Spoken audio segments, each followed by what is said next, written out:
Hello అందరికీ welcome back to our channel. సంక్రాంతికి అరిసెలు మెయిన్ ప్లేస్ అయితే సెకండ్ ప్లేస్ పక్కాగా జంతికలు ఉండాల్సిందే. ఎక్స్ట్రా క్రిస్పీతో ఎక్కువ రోజులు నిల్వ ఉండేలాగా అమ్మ ఎలా అయితే జంతికలు చేశారో ఈ వీడియోలో చూపించేస్తాను. మీలో ఎంతమందికి జంతికలు అంటే ఇష్టమో కూడా కామెంట్ చేసేయండి. ఫస్ట్ వాటర్ని మరిగించుకోవాలి. నీళ్ళు ఎంత బాగా మరిగితే జంతికలు అంత గుల్లగా వస్తాయి. నీళ్ళు మరిగేలోగా పిండిని మెజర్ చేసేసుకుందాం. ఏదైనా పెద్ద గిన్నెలో 6 తవ్వల దాకా పొడి బియ్యపు పిండిని వేసుకోవాలి. 6 తవ్వలు అంటే 3 కేజీల వరకు పిండి పడుతుంది. 1 కేజీ పిండికి 2 తవ్వలుగా మెజర్ చేసుకుంటాము. నెక్స్ట్ ఎక్స్ట్రా క్రిస్పీనెస్ కోసం 4 టేబుల్ స్పూన్స్ వరకు డాల్డా, అలాగే కొద్దిగా ఆయిల్ కూడా వేసుకొని మరిగించుకోవాలి. డాల్డా ఇష్టం లేని వాళ్ళు ఆయిల్నే మొత్తంగా మరిగించుకోవచ్చు. ఆయిల్ కూడా బాగా మరగాలి, అప్పుడే మనకి గుల్లగా వస్తాయి జంతికలు వేసేటప్పుడు. నెక్స్ట్ పిండిలో శనగపిండిని వేసుకోవాలి. 3 కేజీల పిండికి 3 కప్స్ వరకు శనగపిండి వేసుకోవాలి. అలాగే మీ టేస్ట్కి తగ్గట్టు సాల్ట్ కూడా వేసుకోండి. నెక్స్ట్ ఎక్స్ట్రా ఫ్లేవర్ కోసం మెయిన్ ఇంగ్రీడియంట్ వాము వేసుకోవాలి. వాము కొద్దిగా ఎక్కువగానే పడుతుంది. అలాగే కారం కూడా వేసుకోవాలి. 2 or 3 టేబుల్ స్పూన్స్ వరకు కారం పడుతుంది. మంచి కలర్ వస్తుంది. ఇవన్నీ కూడా బాగా కలిసేంత వరకు మిక్స్ చేసుకోవాలి. శనగపిండి 3 కప్స్ అయితే సరిపోతుంది. జస్ట్ క్రిస్పీనెస్ కోసమే వేసుకుంటున్నాము. మొత్తంగా బియ్యపిండితో కూడా చేసుకోవచ్చు, కాకపోతే కొద్దిగా గట్టిగా వస్తాయి.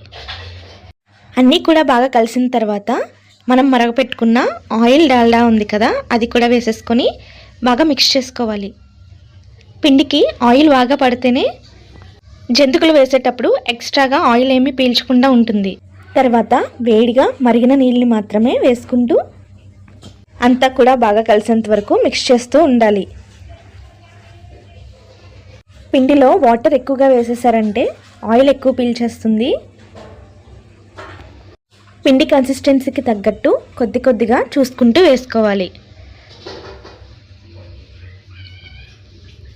నీళ్ళు వేడిగా ఉన్నప్పుడే బాగా కలుపుకోవాలి, అప్పుడే పిండికి మొత్తం అంతా కూడా బాగా పడుతుంది.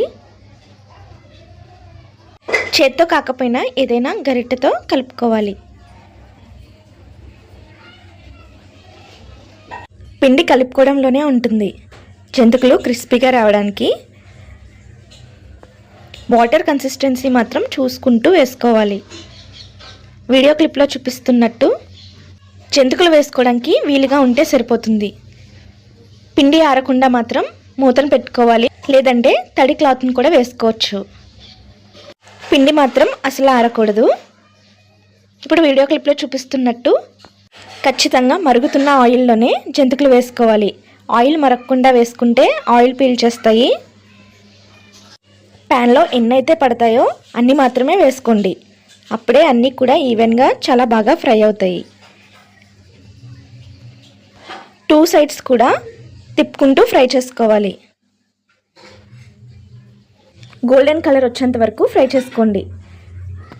బాగా ఫ్రై అయినట్టు ఎలా తెలుస్తుందంటే జంతికలు ఫ్రై అయిపోయిన తర్వాత ఆయిల్లోంచి బబుల్స్ అనేవి పోతాయి. అలా అయితే మనకి అన్నీ కూడా బాగా ఈవెన్గా ఫ్రై అయినట్టే. గోల్డెన్ కలర్ వస్తే సరిపోతాయి. మరీ ఎక్కువగా ఫ్రై చేసుకున్నామంటే బయటికి తీసిన తర్వాత డార్క్ కలర్గా వస్తాయి, కాబట్టి గోల్డెన్ కలర్ వస్తే సరిపోతుంది. పిండి మాత్రం ఆరకుండా చూసుకోవాలి. ఎంతైతే పిండి జంతికల కొట్టంలో అవసరం ఉంటుందో అంతే వేసేసుకొని మళ్ళీ మూత మాత్రం పెట్టేసుకోవాలి. ఇలాగే వీడియో క్లిప్లో చూపిస్తున్నట్టు మీకు ఎన్నైతే జంతికలు పడతాయో అన్ని జంతికలు వేసుకొని గోల్డెన్ కలర్ వచ్చేంత వరకు ఫ్రై చేసుకోవాలి. జంతికలు వేసుకునేటప్పుడు మెయిన్గా వాటర్ బాగా మరగాలి, అలాగే ఆయిల్ కూడా బాగా మరగాలి. మరిగించిన ఆయిల్నే వేసుకోవాలి. వాటర్ కూడా బాగా మరిగితేనే గుల్లగా వస్తాయి. శనగపిండి మాత్రం ఎక్కువగా వేసుకోకండి. నెక్స్ట్ పిండి ఆరకుండా చూసుకోవాలి. ఇవి పాటిస్తే సరిపోతుంది. ఫస్ట్ టైం చేసిన వాళ్ళు కూడా చాలా పర్ఫెక్ట్గా చేస్తారు. ఎవరూ హెల్ప్ లేకపోయినా ఈజీగా అండ్ పర్ఫెక్ట్గా వస్తాయి. ప్యాన్ కూడా వెలాడుగా ఉండేలాగే చూసుకోవాలి. లోతుగా ఉండే ప్యాన్లో వేసుకుంటే జంతికలు సరిగ్గా ఫ్రై అవ్వవు. కొద్దిగా వెలాడుగా ఉండే ప్యాన్లో అయితేనే ఆయిల్ వేసినప్పుడు అలాగే జంతికలు వేసేటప్పుడు కూడా చాలా బాగా ఫ్రై అవుతాయి. స్పేస్ కూడా ఎక్కువగా ఉండడం వల్ల జంతికలు వేయడం కూడా ఫాస్ట్గా అయిపోతుంది. జంతికలన్నీ కూడా వేసుకున్న తర్వాత చల్లారాలి. జంతికలు చల్లారకుండా స్టోర్ చేసుకున్నామంటే కొన్ని రోజులే నిల్వ ఉంటాయి, తర్వాత మెత్తగా అయిపోతాయి. అమ్మ అయితే ఇక్కడ క్యాన్లో సదురుతున్నారు.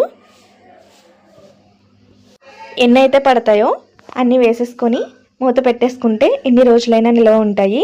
తినే కొద్దీ తినాలనిపిస్తుంది. చాలా టేస్టీగా ఉంటాయి. ట్రై చేయండి. మీరు ట్రై చేసిన తర్వాత మీకు ఎలా కుదిరాయో కూడా కామెంట్ చేయడం మర్చిపోద్దు. Thank you for watching. Subscribe for more videos.